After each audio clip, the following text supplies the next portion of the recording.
I used to talk a lot to transport professionals about the fact that they're public health specialists, they just don't necessarily realise it.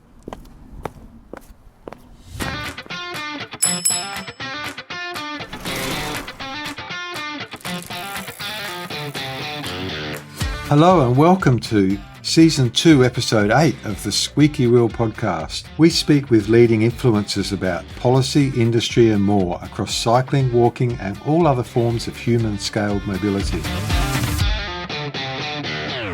My name is Phil Latz and I've been squeaking about various causes for over 40 years.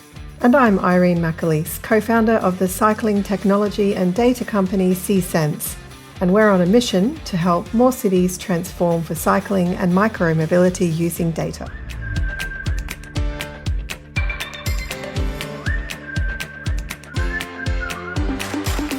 Before we introduce you to this month's guests, we'd greatly appreciate it if you could leave us a rating on either Spotify or Apple Podcasts. If you're using Apple Podcasts on your phone, you can also leave a review by scrolling down on our podcast page and tapping on Write a Review.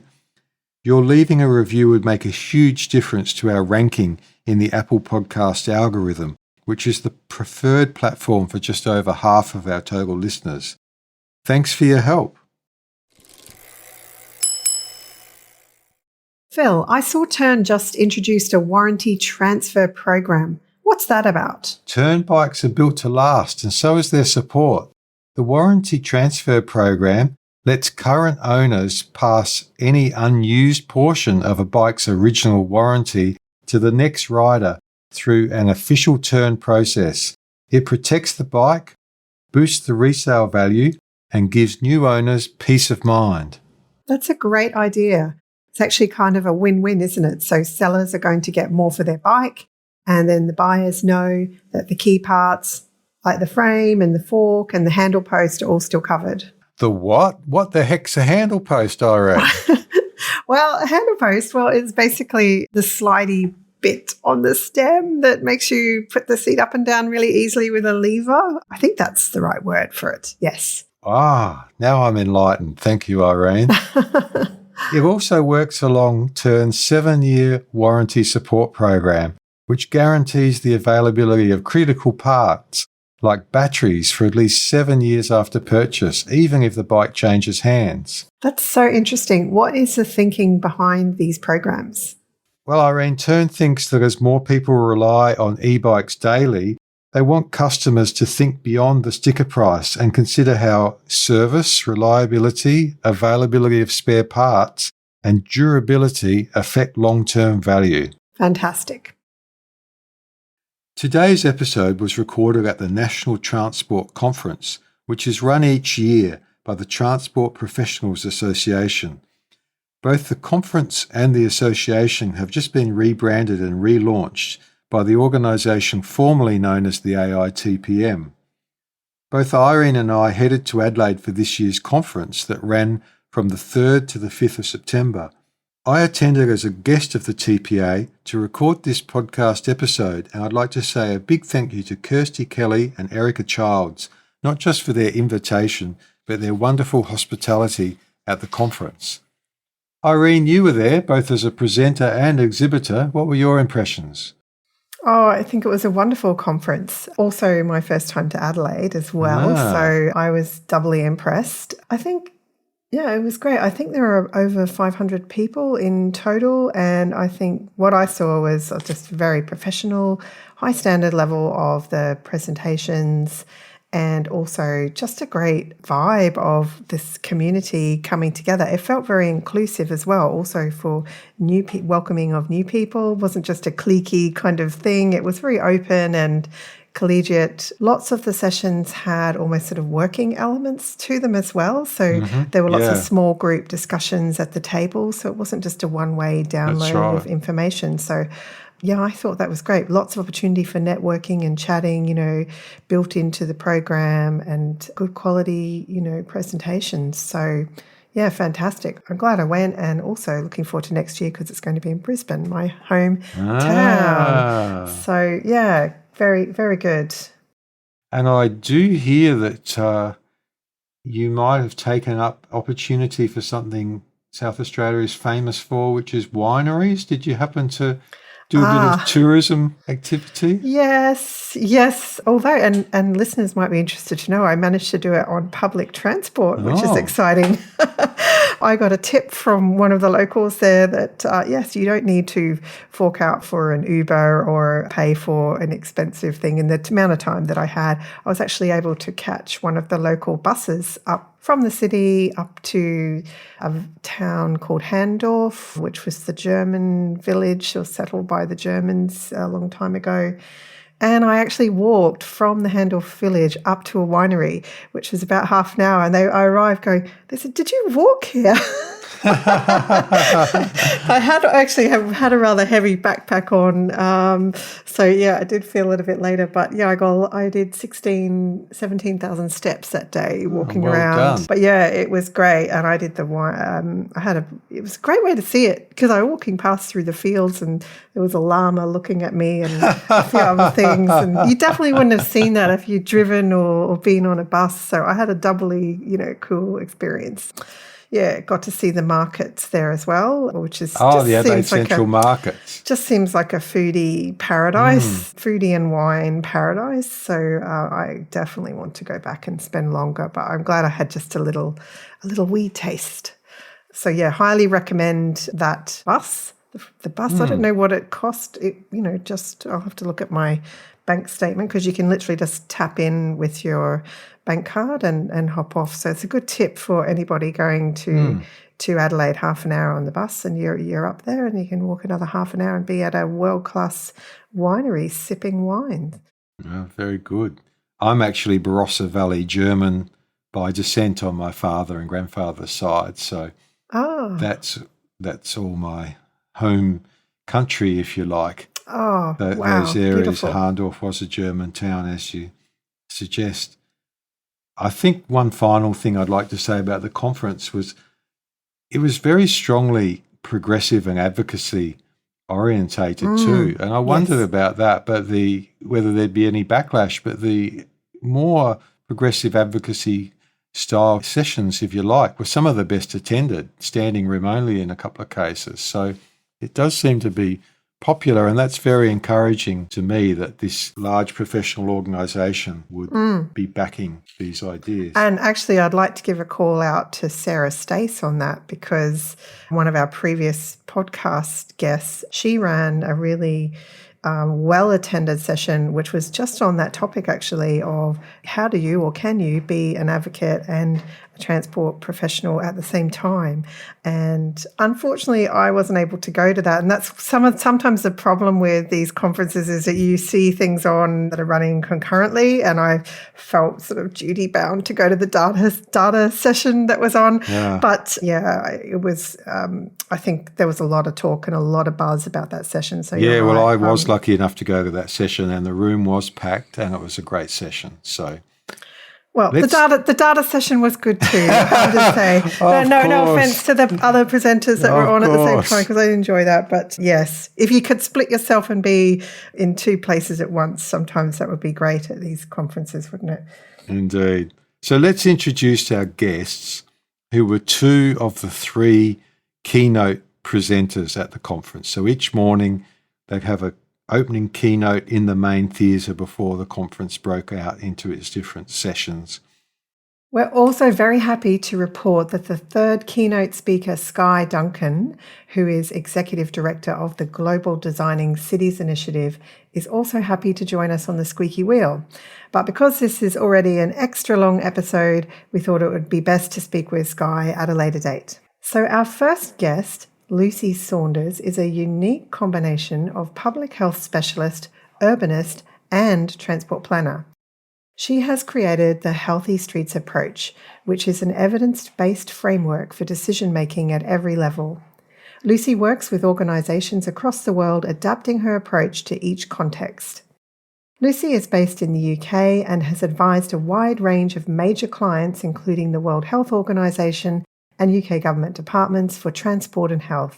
She is a skilled and engaging presenter and teacher who has inspired and trained hundreds of practitioners, advocates, and politicians around the world. Lucy Saunders, welcome to the Squeaky Wheel podcast. Thank you for having me. I'm really delighted to be here today. You did a Masters in Public Health at Lund University in Sweden. What attracted you to study abroad at that particular university when you're based in the UK? At that time, if you were studying at a university in Sweden, even if you're a foreign student, all of your fees are covered by the Swedish government. Goodness.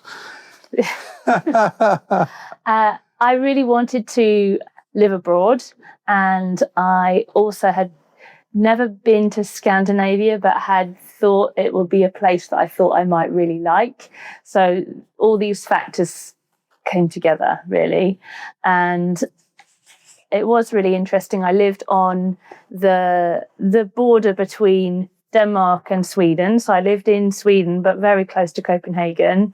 So I experienced Copenhagen on foot when I was there. So I would arrive in Copenhagen on a train and walk into the city on foot.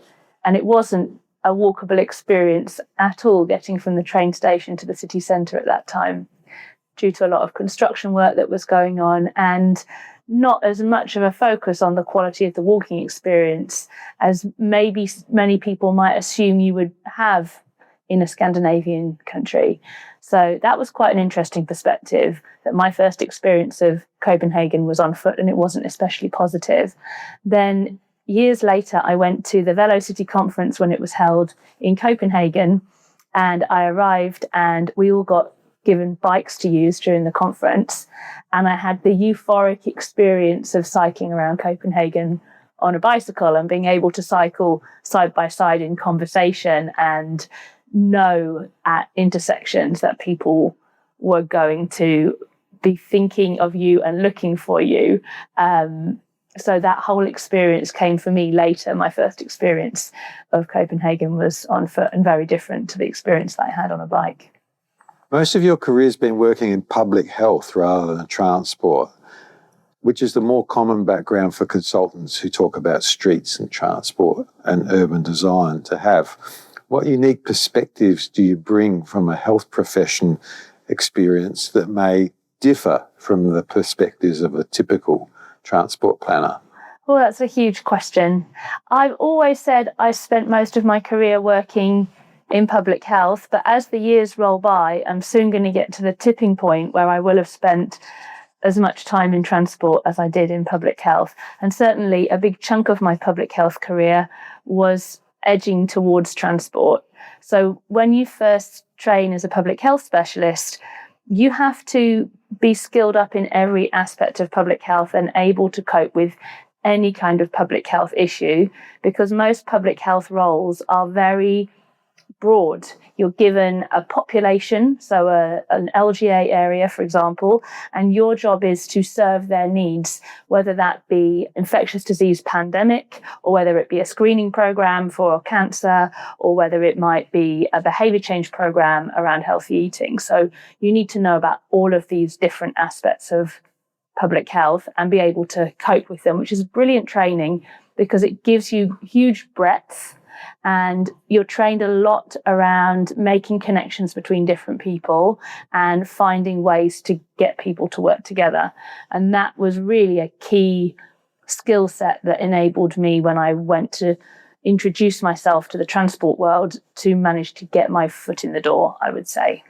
I must ask you, what motivated you to change careers almost to get into the transport? Well, I think I'm doing pure public health in what I do today, because your work should be judged on the outcomes that you deliver rather than what you're doing day to day. And a lot of what I do on a day-to-day basis, many people might look at that and struggle to see the connection with public health evidence-based developing and public health policy. But streets that people can walk in, where people can connect with each other, where people can get to local services, where they're going to get access to healthcare, education, good work, healthy food. That is delivering public health. So I used to talk a lot to transport professionals about the fact that they are public health specialists rather than I'm a transport professional. They're public health specialists. They just don't necessarily realize it. And that is, if you look through history at the people who've had really big impacts in public health, they may not have thought of themselves as public health specialists, but that's exactly what they were doing through what they were prioritizing, essentially. Name one or two famous examples. Well, I'm thinking of people who were building the sewerage systems. Of course. For example, Basil Gett or Basil Jeet, depending on how you pronounce it. Very important. A lot of people who worked on improving standards of housing in terms of ventilation, reducing overcrowding. They may not necessarily have introduced themselves at parties as being public health professionals, but that's exactly what they were delivering in terms of outcomes. Okay. Yeah. Correct me if I'm wrong, but it's 2013 since you developed your 10 Healthy Streets indicators. Has it evolved over time, or has it remained unchanged since you created it? It has not remained completely unchanged. So I started with 9, and I was sharing them around some key stakeholders, saying this is this concept that I've developed. I think this is good. I think this is useful. And a walking advocate came to me and said, I think you have missed one. And I used to get this a lot. People would come to me and say, I think you've missed something. And I always had an answer for them. I could always say, oh, the thing you're describing is actually incorporated into this indicator or that indicator, because many people mistake the indicators as a list of things that you'd find on a street rather than aspects of how the human experiences the street environment. So they might say, I think you've missed out lighting. And I say, well, lighting isn't an indicator, but lighting can contribute to people feel safe, everyone feels welcome, people choose to walk and cycle, etc. But this person said, I think you've missed one. And it's all about making it easy to cross the street. And I started off saying, well, no, it's fine. We've covered that. It's in everyone feels welcome. People choose to walk and cycle. People feel relaxed. And he said, it's so important. I think you need to specifically pull it out as a separate indicator, because it's one of these really intractable issues that people just aren't taking seriously enough. And I reflected on what he said, and I thought, he's right. So also it gave me a nice round number of 10 indicators. But actually over the years, what I have experienced is that on most streets, the thing that would probably make one of the biggest differences is prioritizing safety and convenience and directness of crossing. And actually, if you get that bit right, a lot of the other bits fall into place. So I'm really pleased that I got that input at that early stage. Yeah. So of the 10 indicators, are any more important than any others? Well, the 10 indicators are essentially just aspects of the same thing. They're just 10 clues to help you to think about the full range of aspects of the human experience of being on streets. So you could break it down very granular into 30 Healthy Streets indicators, if that would help people to work out what they needed to do. And in a way, that's what some of the measurement tools do. They try and break it down into a more granular level. But you could also boil it down to one, which is, are people healthy in this environment, or are they not healthy in this environment? So our 10 indicators are just cues to get people to think about different aspects of what makes an environment healthy, and trying to pick out the most important ones and make sure that the ones that people might not think of are at least encapsulated in some of those indicators. But you could argue the one at the top and the one at the bottom are the most important, because they're saying we need to make sure that our environments are ones in which are inclusive of everyone feels welcome, and which all people feel they could choose to walk and cycle for short journeys if they wanted to. And the ones around the side are really giving you clues as to how you deliver the one at the top and the one at the bottom.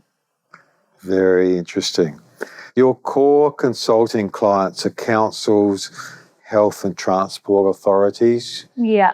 And I believe it's about 6 years since you've been consulting full time? Yeah, 7 years. 7 years now. Mm-hmm. Over that time, have you noticed any change in how receptive they are to your ideas?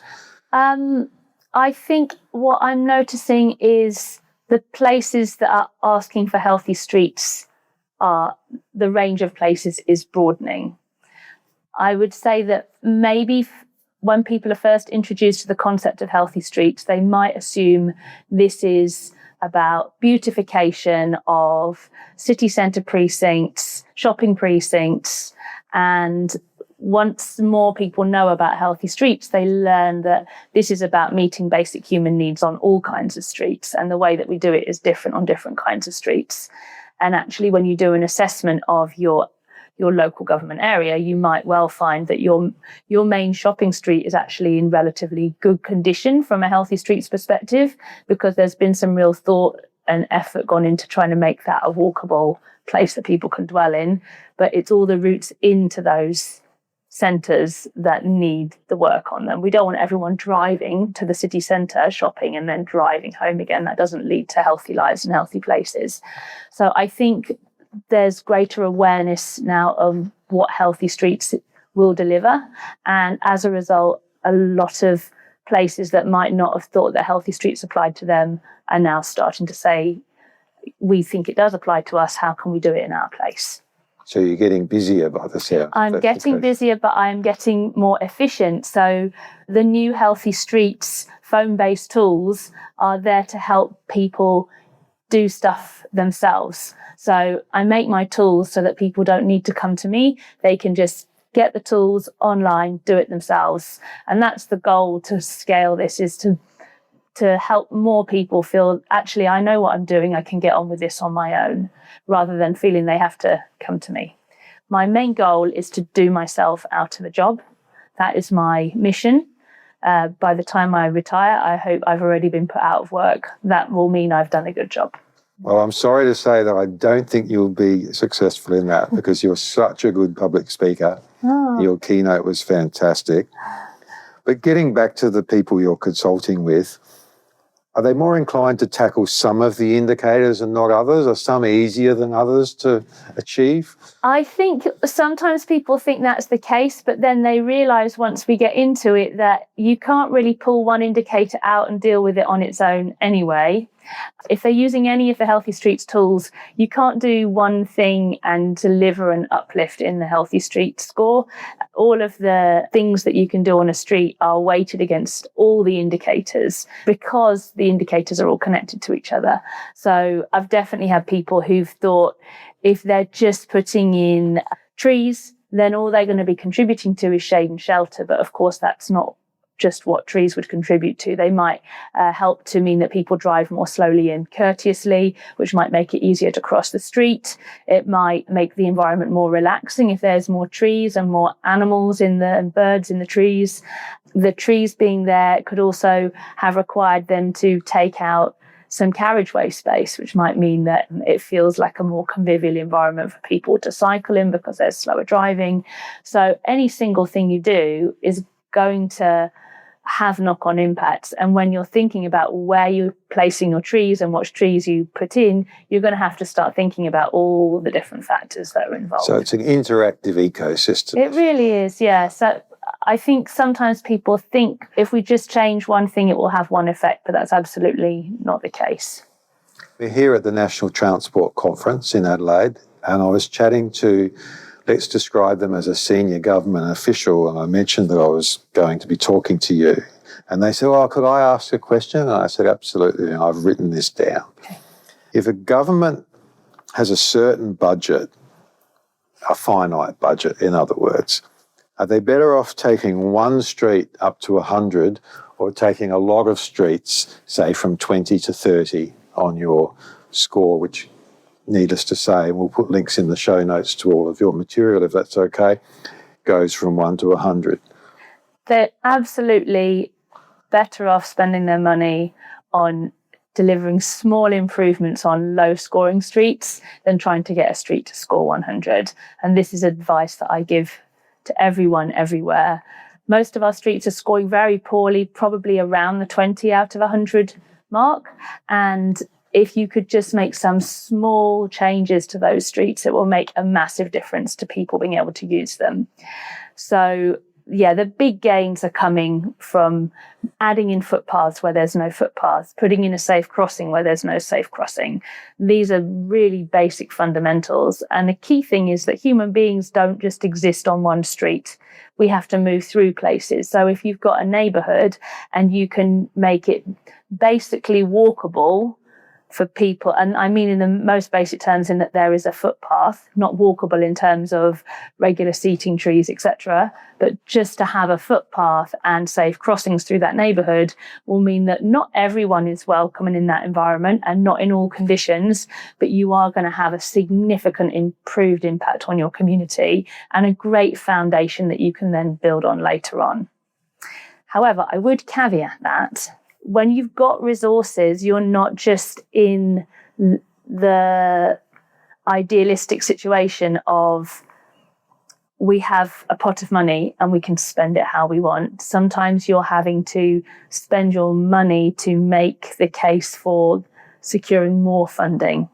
And you might therefore choose that you're not trying to aim for 100, but you might want to pick a few locations to illustrate to people what their streets could be like to get the community support or secure further funding to do more of those kinds of changes.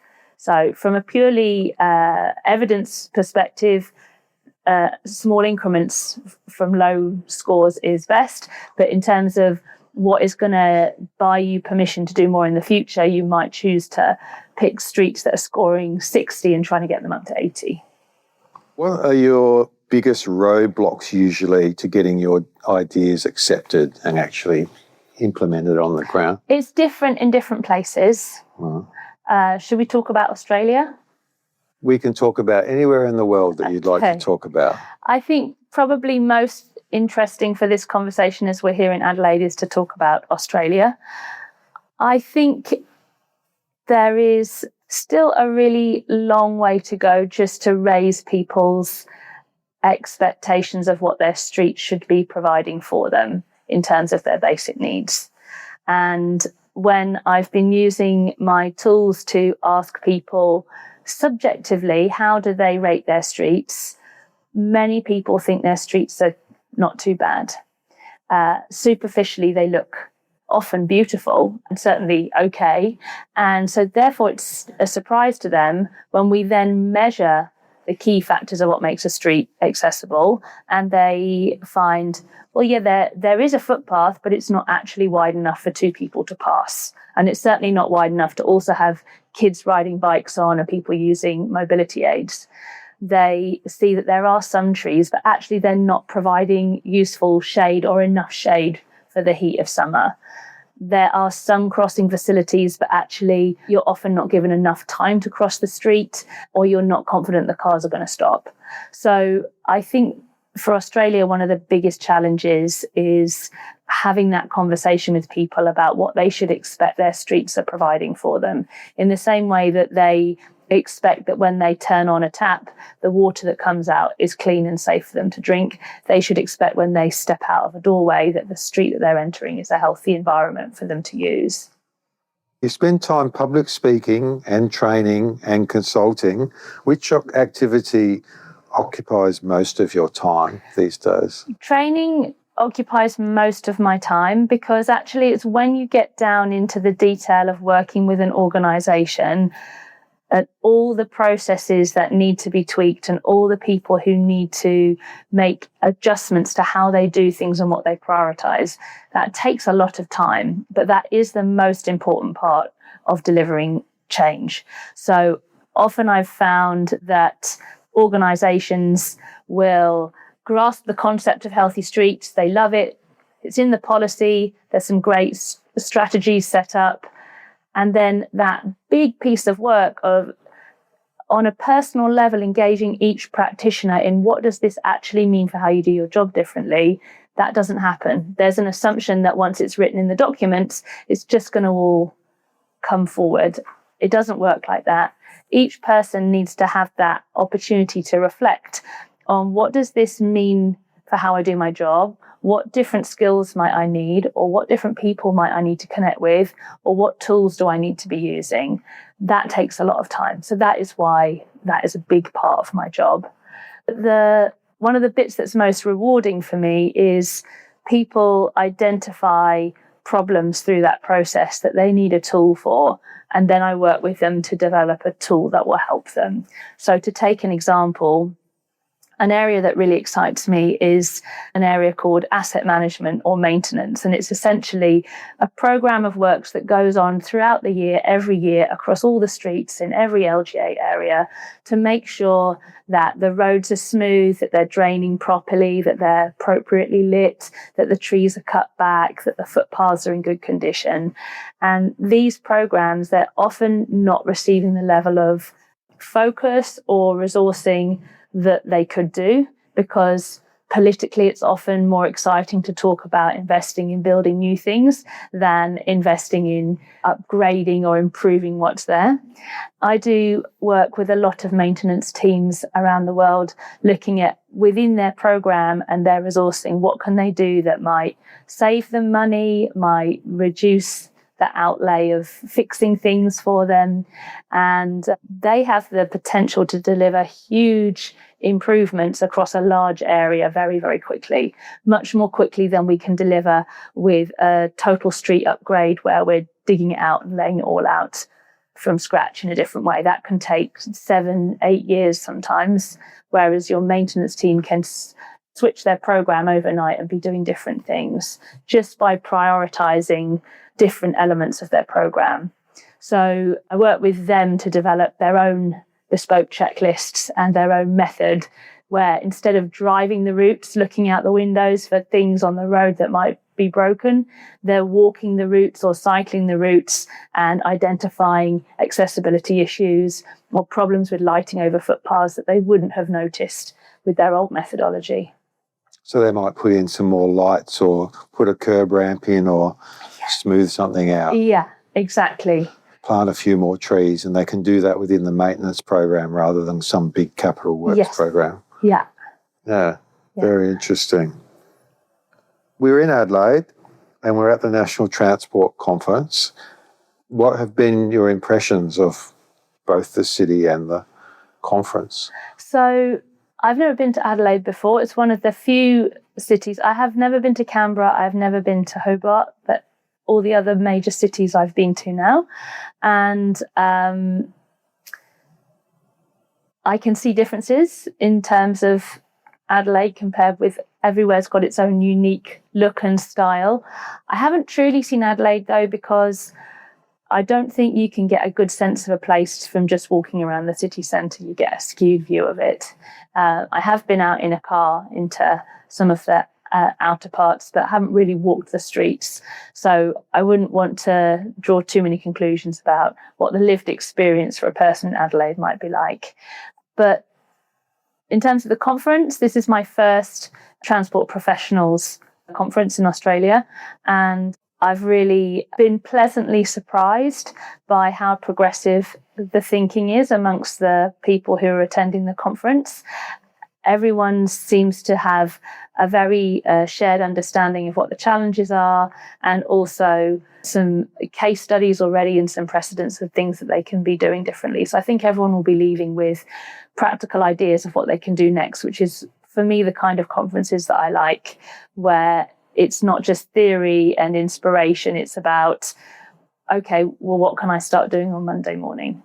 We're coming towards the end of our interview. You'll be very relieved to know. Is there anything that I haven't asked you that you particularly like to mention?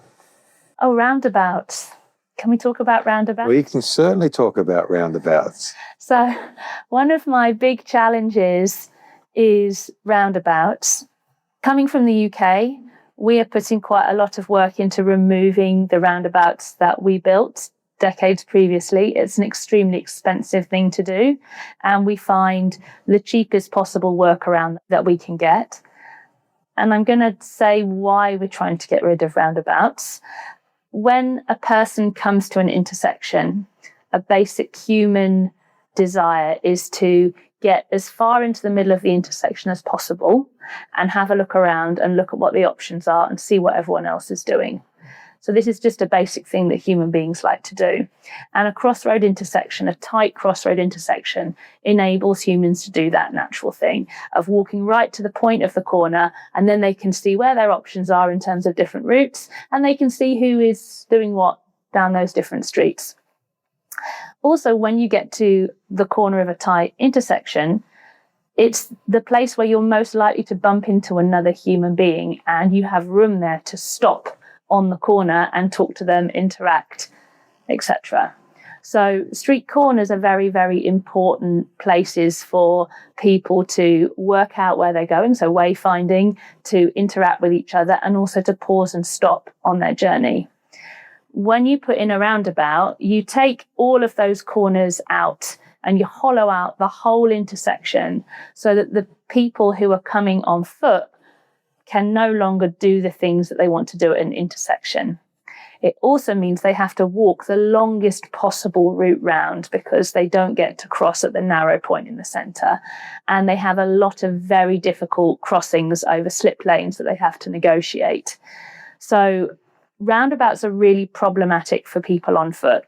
They're rarely desirable for people on bikes either. And they're a huge waste of really valuable space in places where there are people living and working and going to school and shopping. So my concern is the rapid rollout of building intersections as roundabouts. It's often done on the basis that this is considered to be safer, but the point of the Healthy Streets approach is that you're thinking about all the issues in the round.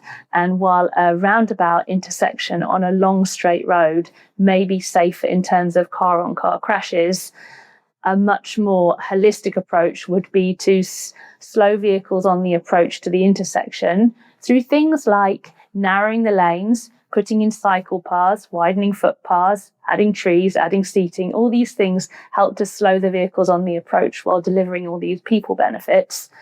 And then having a tight intersection, which is not only can be designed to be safe for people in vehicles, but also for people walking and people cycling. And it's more navigable and it's shorter distances for people who are walking and wheeling to be able to cross. So in the round, if you took a Healthy Streets approach to an intersection, you would never put in a roundabout. But maybe the building of roundabouts shows us that there is still a lot of siloed thinking.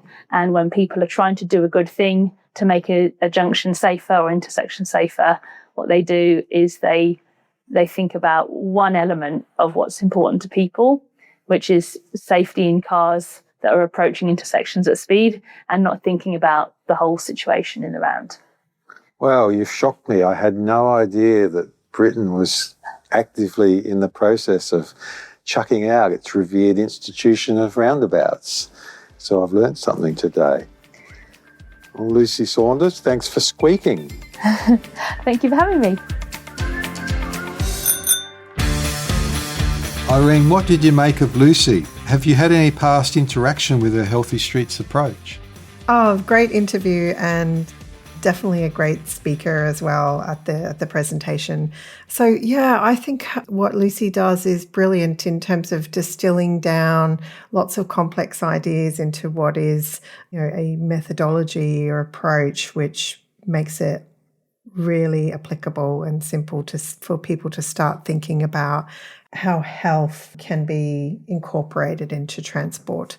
So I just love the idea that as well, it's not just about, beautification of a street. It's really going a lot deeper than that and thinking about, also all the networks that, potentially feed into a place like a shopping centre. I love the conversation at the end about roundabouts, and it just goes to show sometimes that question that we always ask our guests at the end, is there anything else you'd like to add? Is such a valuable question, because out came this great discussion about roundabouts. So what she talked about there in terms of some of the challenges with roundabouts and how UK is facing it out, I found really fascinating. I was shocked myself, Irene. Yeah. The UK, they love their roundabouts. Milton Keynes is covered in roundabouts. But more to the point, if anyone caught my presentation at the National Transport Conference, I was actually talking about roundabouts as well. So the Surf Coast Council got some funding to make a treatment to their roundabout because it was a known crash location. They made some significant improvements to it. Things like putting in these roundabout centre islands, making these shared lane markings or sharrows, raising the pedestrian crossings. So they did try to make a lot of improvements in what they're calling a compact Dutch style roundabout.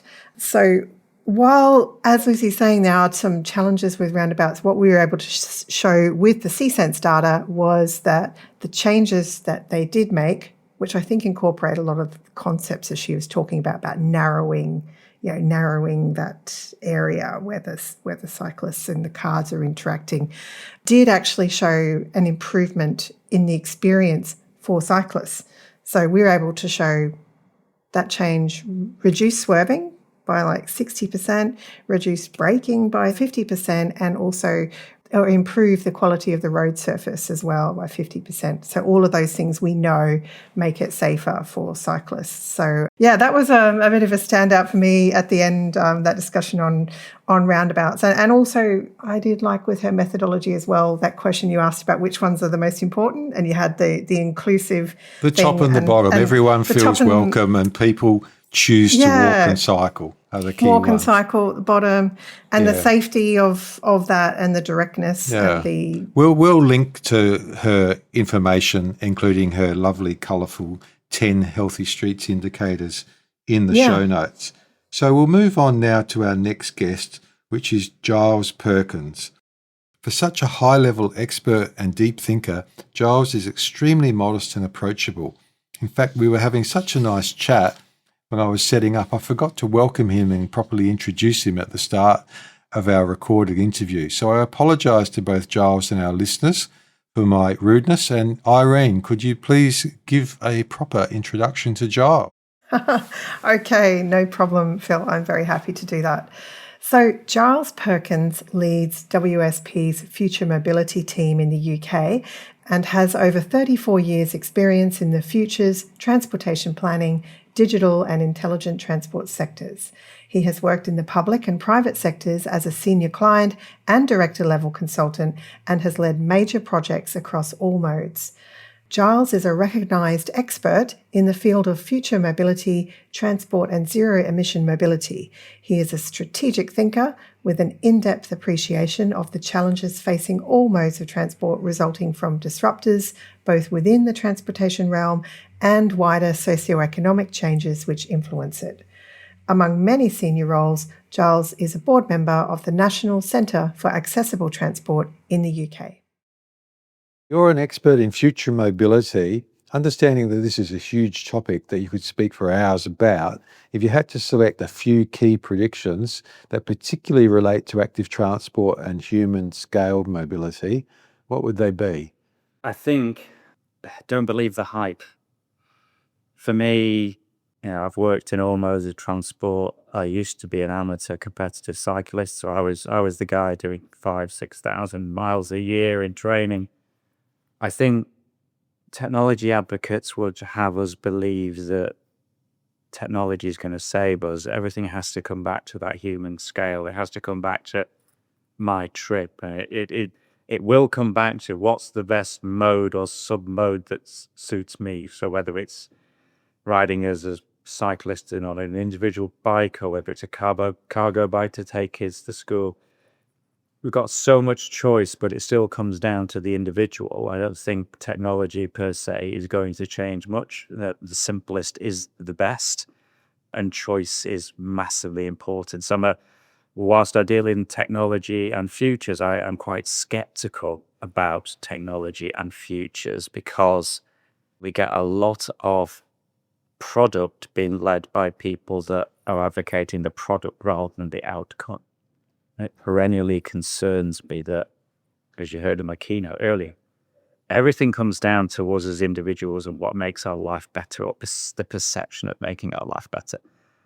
Marketing people try to sell us things to make our life better, but they don't necessarily make our life better. Absolutely. Happens all the time in every area. So one of your specific areas of research has been autonomous vehicles. What do you see as the pros and cons of AVs, particularly as they relate to people walking, cycling, and using other forms of human-scaled mobility? It's a really, really interesting one because it's very analogous to me in terms of the rise of e-bike and e-scooter. I think it's analogous to that. So on the one hand, you could say, well, one might argue that e-bike and e-scooter, well, that's preventing people from using active travel modes. It's not as good a choice, etc. I think AV gets interesting, and I've participated in some really interesting debates on AV, and when I've been pro and people against it and con, trying to make that sort of thing. For me, and I touched on this morning, the most important thing about anything in that autonomous space is it's got to be adding value to what we've got already. It's going to be driven by use case. And if we think about how society is changing and the resources that we've got, I'm particularly interested in anything that's autonomy or technology where it is making somebody's life better because we can't do it with the resources we've got at the moment. So if you look at things like smart technology in healthcare, so people can live in their homes longer independently, I think is analogous to autonomous vehicles. So if it can be something that can help people be independent for longer, so when they lose the ability to ride a bike or lose the ability to be able to drive, I think that, for me, being very purist about it, is where the betterment comes. With regards to how those vehicles need to be interacting with the existing systems that we've got, I always advocate for not putting the onus back onto the existing user. So I get very, very agitated when technology specialists start saying, well, what we need to do is we need to put sensors on every bicycle because then the autonomous vehicles can detect the bikes. It's like, no, that's the last thing that needs to happen. We need to be preserving the system that we've got and demonstrating that those vehicles can operate safely and make a betterment to what we've got in terms of safety. If we don't have that bar, we shouldn't be doing it. And it's really interesting in the UK that the bar that has been set in legislation is that the overall system will be safer than what we've got now. So there is no compromise. So I think it's really important that those other actors, horrible phrase, but you know what I mean, i.e. cyclists, and you mustn't forget, it's walk, wheel, etc., all within that system are safer than they are now. Otherwise, we have failed and we should be doing it. But I'm really passionate about that technology alone cannot be the thing where everybody then has to have some technology to interact with. Technology is a very slippery slope. And what do you think the impact of AVs will be on urban design more broadly? It's an interesting one. The same arguably applies that should we be changing what we've got to fit another type of vehicle in, and you could, knee-jerk reactions would be, no, we shouldn't be doing that. Or if it's a bit like electric vehicles in many ways, that if those were to gather pace, what's the opportunity for the betterment if we want to integrate those vehicles? So if we're wanting to integrate AV vehicles into, a semi-pedestrianised mall area or whatever, of which you can make an argument, because if the use case was this is absolutely going to get people with disabilities close to where they get fantastic, okay, what can the betterment be? That let's take a look at how we can get all vulnerable road users into that area better than it is now. The problem comes for me is that we just take one use case question rather than thinking how do we deliver a betterment overall. And that kind of comes back to what I was saying this morning. If we're going to make improvements, we need to be making systematic improvements for a whole suite of people, not just for people that are using autonomous vehicles. I get worried that the debate is being led by the vehicle rather than being led by the outcomes that we want to achieve for people in society and all that sort of stuff. Again, we got to be not be blinded by the tech. And you can kind of see the early things on the hype curve again with air taxis and autonomous taxis and those flying cars and all that sort of stuff, where the same discussions are being had that it's the technology that's leading in, not the outcome that we want for our cities and places and urban enrollment and that sort of thing. All comes back to people. It has to be led by people, not be led by the technological solution. Well, I hope you're right that is what I have. I'm very clear about it. That's my utopia.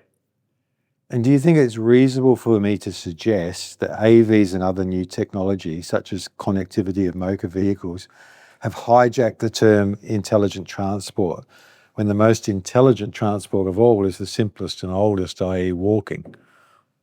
Yes, but isn't that the same for most? We overuse the word smart. It's marketing speak. Where's the real intelligence in the system? There's a great analogy that I trot out, avoiding the pun. You'll see why in a minute. That we've had autonomous vehicles for hundreds and hundreds and hundreds of years. They're just called horses. The intelligence is with the humans, assuming that humans are intelligent. There's a problem with intelligence, and this, I think, only gets worse with AI.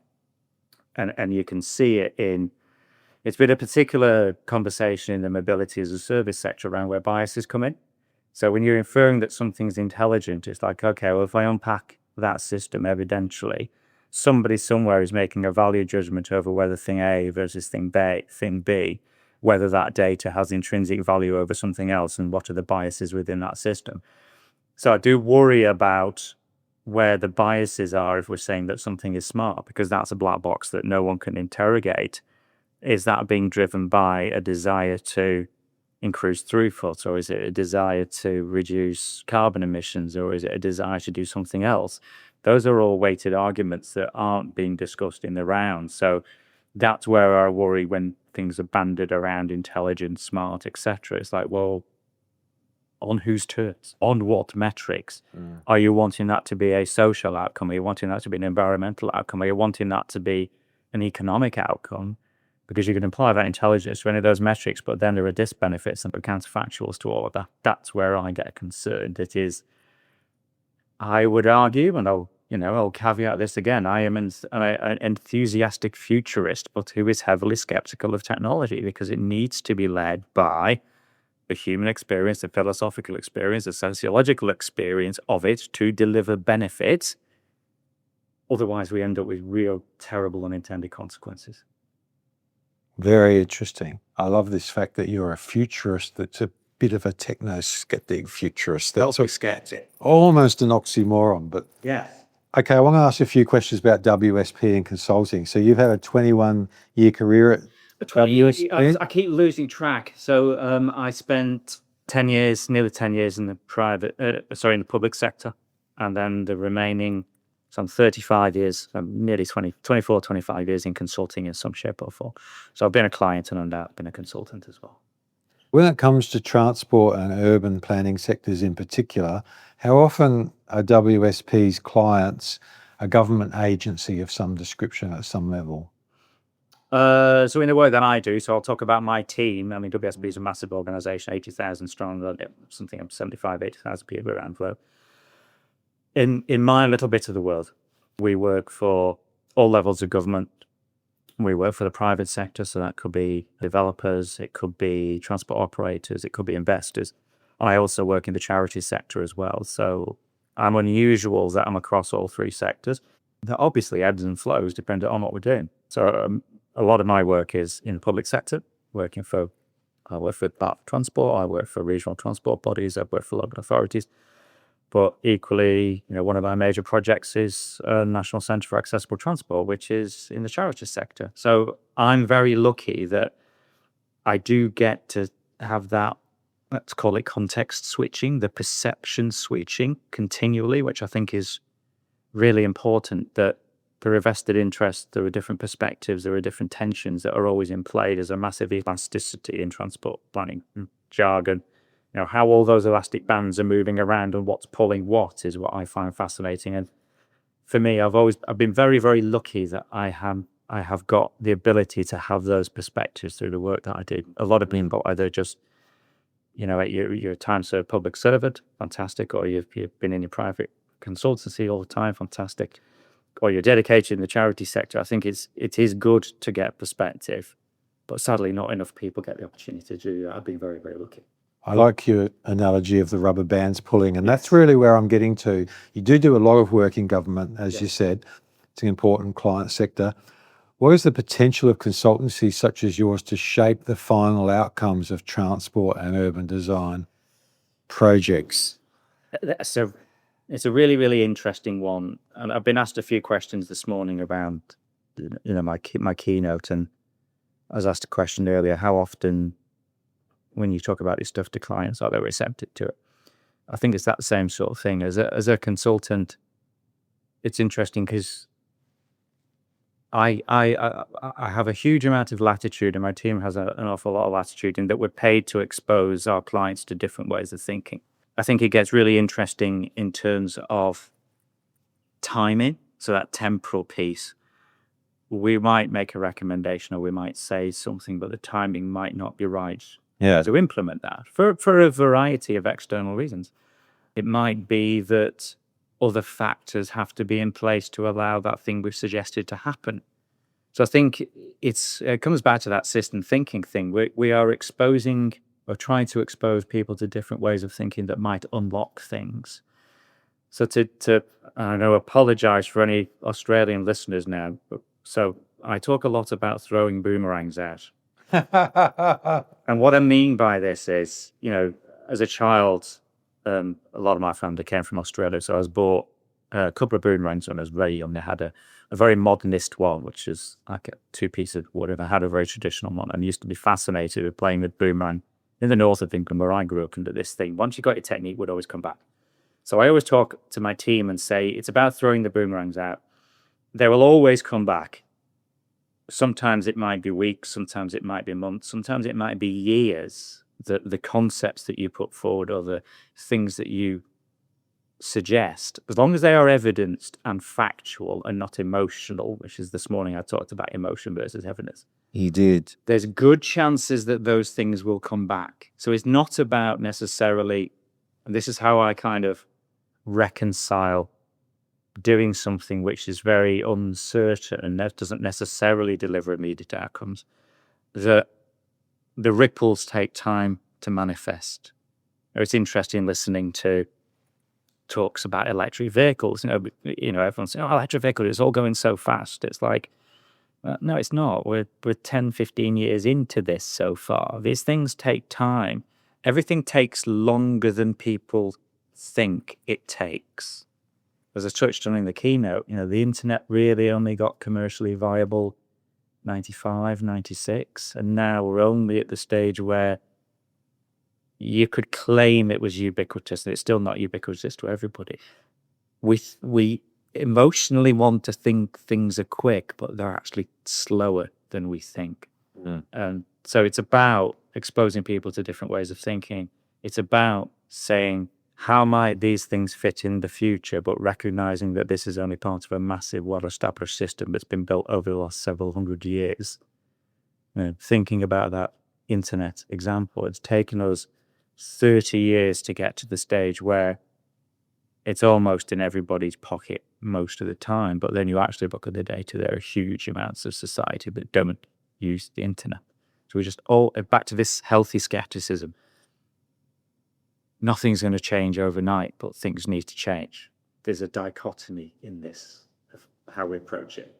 I'm going to jump to the thing you said because I had intended to ask you this, and I wrote down this quote from your keynote this morning.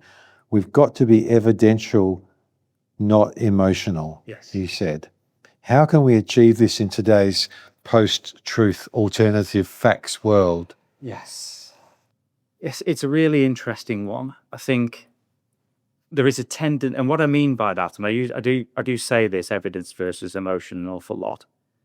We all have entrenched viewpoints and perspectives and the intellectual, emotional, societal baggage that we carry around because of our upbringing, because of where we work, because of what we live, etc. That's part of the human condition. That's part of being a human. I think when we're dealing in professional circles, if we're dealing in how we're designing things, and it's interesting, I had a couple of conversations this morning with people around, if you're taking a truly open approach to design, you're doing co-creation with communities. I get very, very frustrated when somebody turns around and says, yes, but we tried that in this place 20 years ago and it didn't work. It's not going to work now. It's like, no, that's a very bold assertion. the thing might have not worked in the context of that circumstance at that point in time for that use case. That doesn't mean it's not valid now. So that's somebody's historic emotional response to something rather than it being evidential now in terms of what is the local context, what is the community context of what we're trying to do. I tend to be a bit of an iconoclast with these things, that I want someone to prove to me why something can't work rather than something, why can't we do something that hasn't been done before? Why can't we take a different approach to doing it? Why can't we listen to different voices and have different perspectives? I struggle with, so this is me saying this, I struggle with the rigidity of the supposition that once you've designed a standard for something, that then applies to everything, because everything is changing so much and society is changing so much, or the climate is changing so much, or those external things are changing so much. We have to be agile to that change. So the only way to deal with it is to be evidential. I think the challenge rightly comes in terms of when you're dealing with, in a post-truth environment, or whatever you want to describe it, how you can get people to engage and understand what the actual question you're asking is, rather than the emotional response to the question that people think they're being asked. Now that's challenging, and I think there's a different set of skills that's needed in terms of talking about the outcomes that we want to deliver for places. So if we're talking about whether it's how we deal with demand in a community or access to different things, it's about choice, it's about outcome, it's about understanding benefits for people at that very individual level, rather than we want to come and reduce traffic speed. Oh no, you're not going to do that in my community. Or we want to reduce low traffic. No, we want to introduce low traffic. No, we're not going to do that because you're taking away my freedoms. Where it's like, well, surely you would want your kids to be able to play outside safely. Surely you wouldn't want to have pollution. Surely you wouldn't want to have noise. We're not very good, I don't think, as a profession around the storytelling part of things.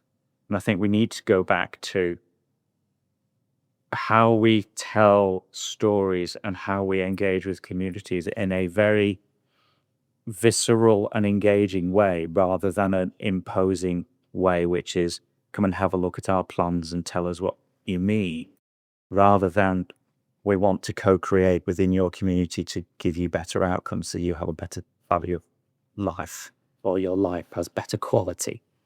That's quite challenging. It's quite challenging when we have a tendency to roll out the engineering drawings and get excited about the lines on the map. And I said it this morning, far too many of us spent far too much time playing with Lego, and we need to spend more time reading stories and do storytelling. In summary, WSP, the consulting world in general, how much of a change agent can that be? How are you more progressive than the government clients that you often serve? And having been both sides of the fence in my career on it, I don't like it when anybody says who is best and who is doing what. There are literally millions of examples where you can point to absolute pinnacles of people doing brilliant work. I don't like the combated nature of I'm better than you and our way is best and all the rest of it. With the challenges that we've got, climate challenges, resilience challenges, resource challenges, there is no silver bullet. There is no person that's got the magic answer. And I touched on this morning. It has to be about listening to collective voices. It has to be about not cherry picking, but realizing when you can put things together in different combinations to get better outcomes. It isn't that one mode is better than another mode. It isn't that one perspective is better than another perspective. It's about how we can almost think of it as that orchestra. What do we want that music to sound like? What tones and timbres do we want within this for it to be a spectacular outcome that we want? It isn't that the trumpet players are better than the celloists, who are better than the guy with the big drum symphony thing. Everybody's expert in their different ways, but we've just not been good enough around bringing those rich voices together to do something quite special. And I think that's where I'm unusual, in that I was talking about it this morning. For me, that the sociology, the psychology, the history, the culture, as well as the technical things, are all the things that need to play together in order to give us that concerto. That is a fantastic analogy. And there's no one person in that orchestra who is dominating the stage. The conductor is letting all that talent play to its strengths, and the composer that wrote the piece of music has allowed that to happen. I think it's a great analogy to think about how we plan our cities, and let's not forget, huge amounts of people living in rural areas that are forgotten. How do we take that sort of approach and say, when we think about infrastructure, but we also need to be thinking about, where does our water come from, or where does our energy come from, or where does our digital come from? All of these things are all interlinked and intrinsic now. It isn't that the guy with the electric guitar has got the loudest voice and therefore they win. Yeah. I want to finish with a few personal questions, or slightly more personal if you like. Also in your keynote this morning, you said that you had favourite legislation. And in particular, you said the Future Generations Act in Wales. Could you just give some background? So the Future Generations Act, and I can't remember which year it came in, it is a really interesting piece of legislation where, and I'm oversimplifying, decisions that are taken need to be looked through the lens of the impact on future generations. So, i.e., if you build a piece of infrastructure, what is that going to do to the future generations who are impacted by it? So, if you build a new road, what does that mean? Well, this could be noise, etc.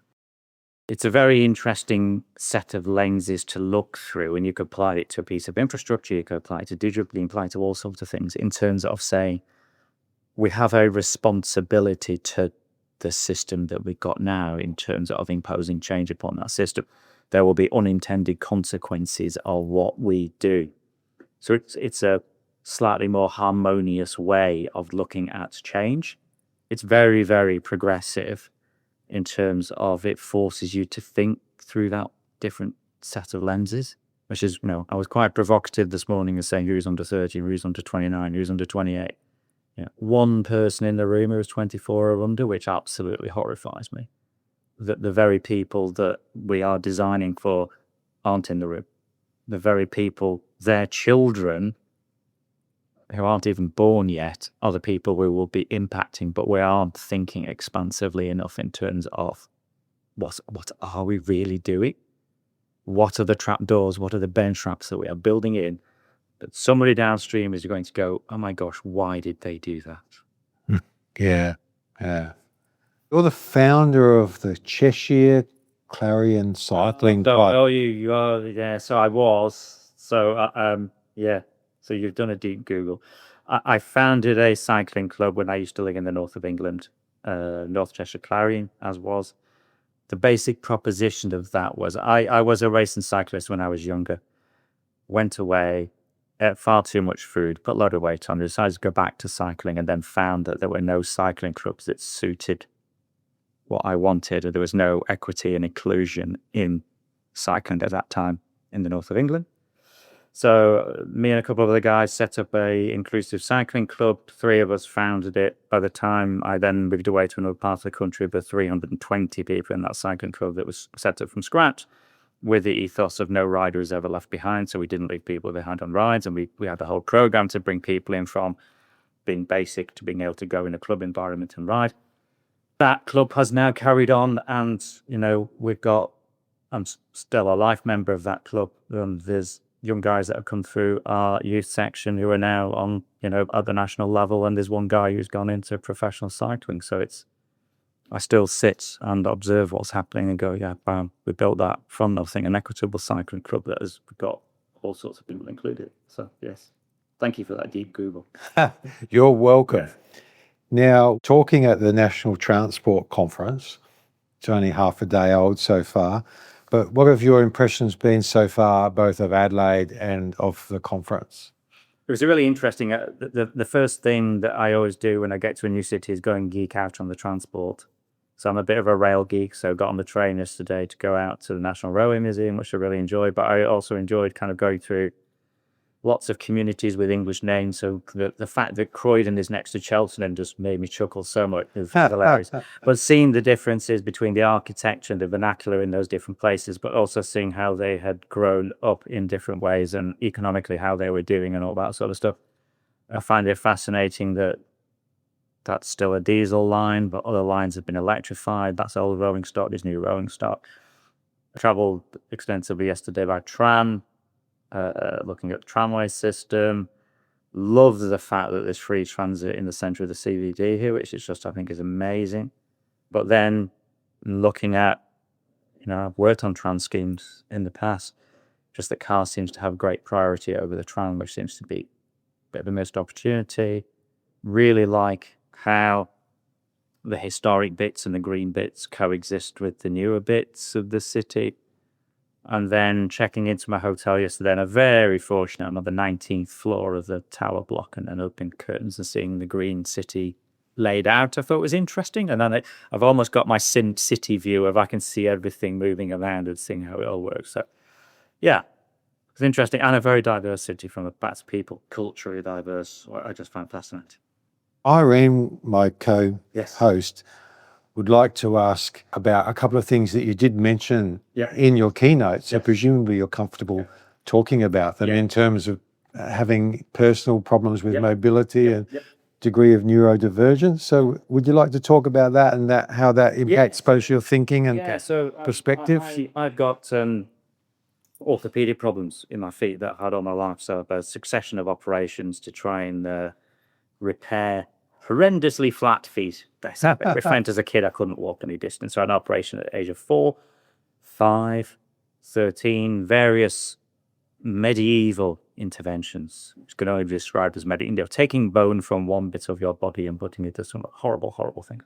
And then I had a couple of bone grafts put into my ankles to try and sort my feet out. And then at the age of 33, one of those actually broke and I had to have it redone. So I've always had this experience, which was guided by being a kid, of having disability. I spent thick end of 6 months in a wheelchair after the major operation. So understanding that as a kid in a wheelchair, or as a kid that had plaster casts on, how hard the world was to navigate. And I was very fortunate very early on in my career when I started on Merseyside that I got a gig at the very tender age of 23. I went for a job interview, and the interview question was, how would you improve the accessibility of your local rail station?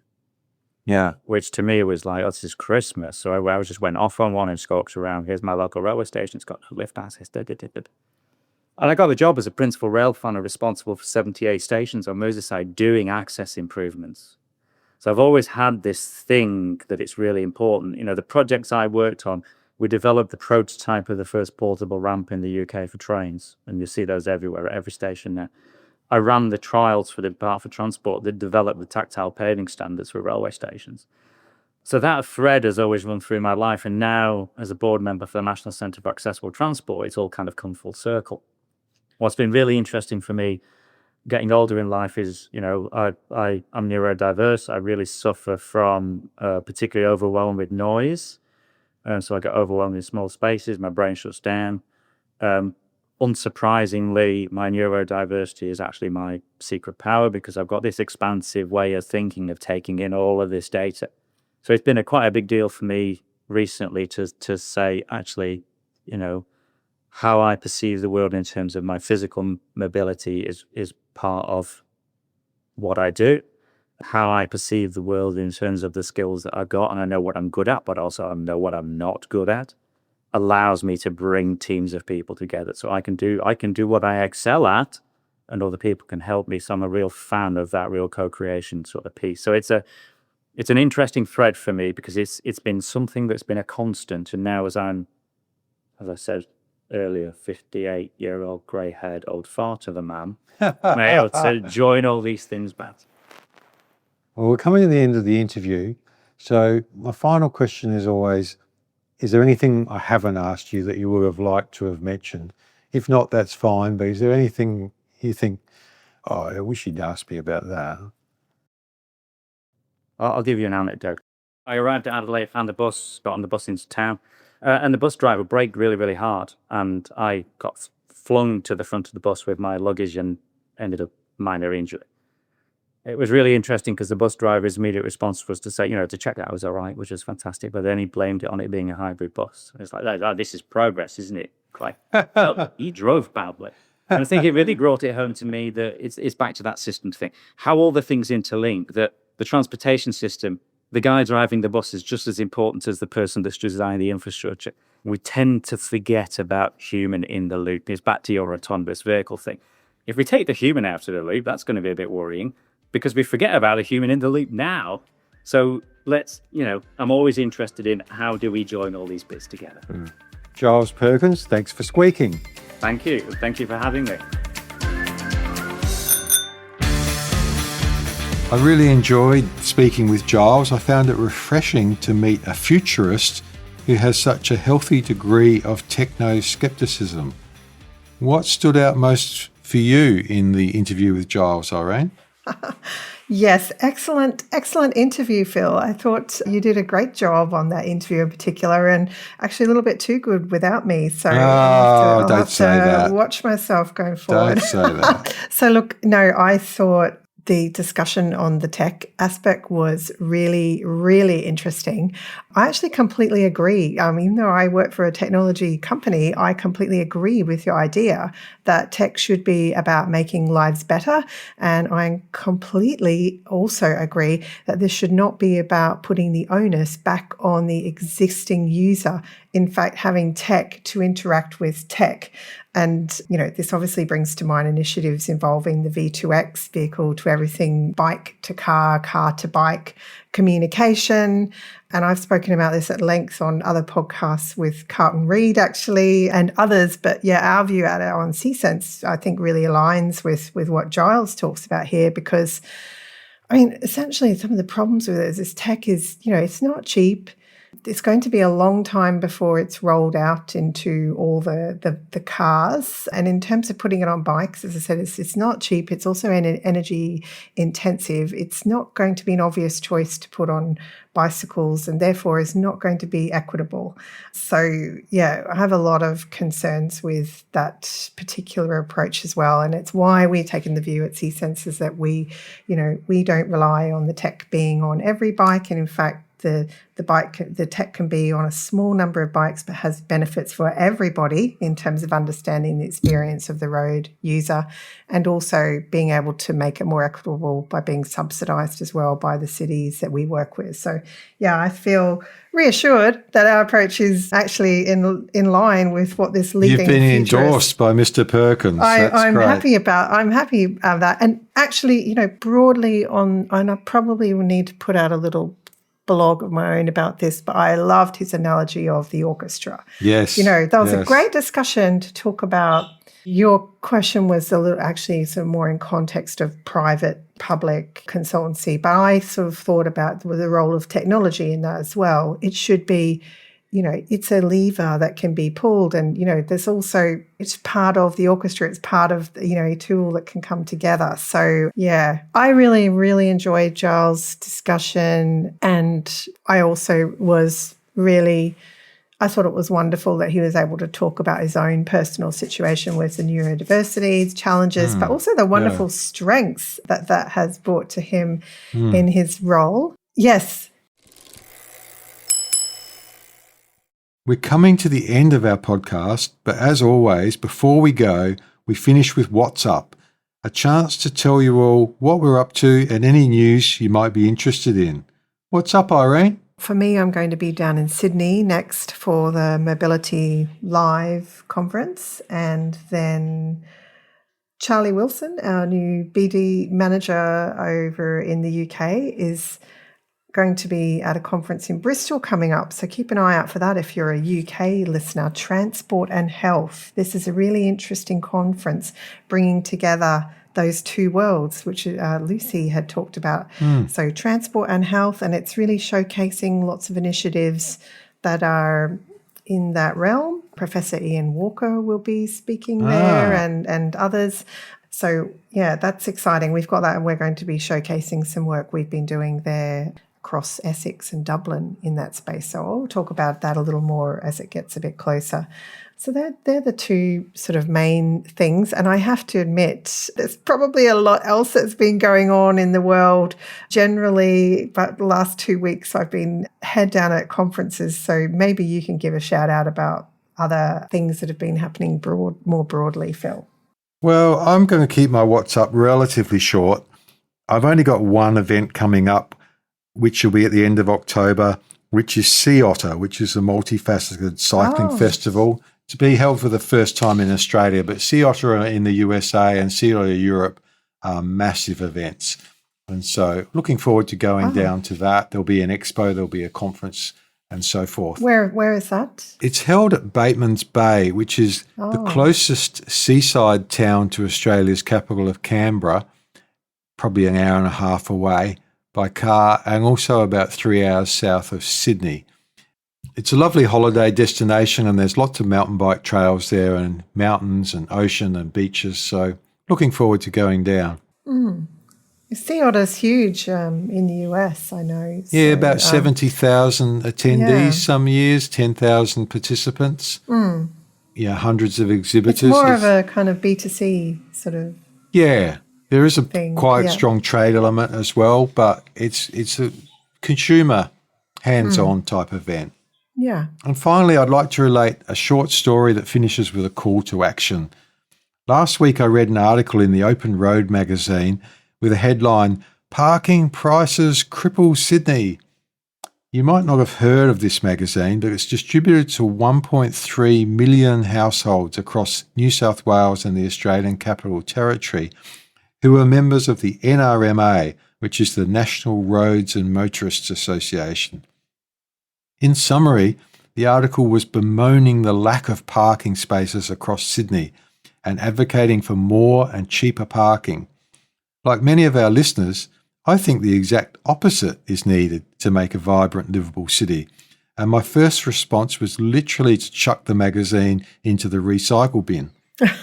But later I fished it out and I wrote a letter to the editor to put the counter case to the article. I doubt it will be published, Irene, but the moral of the story is if you want to see change, you have to advocate for it, even if progress sometimes feels about as fast as water wearing away rock. Oh, very good, very good. I have to say, I actually feel a little bit inspired to take some action after going to the conference myself. Something similar, that I went to a couple of really good sessions about school streets. Oh, yes. And then I came back home and lo and behold, there's the local Facebook group. Somebody put a comment up saying, those kids, when they come out to school, they're holding up all the cars. We can't get through and they need to sort it out. And this flurry of comments, it was just a bit depressing, actually, all the local people saying how terrible it was that the children are holding them up and that they can't get through in their cars.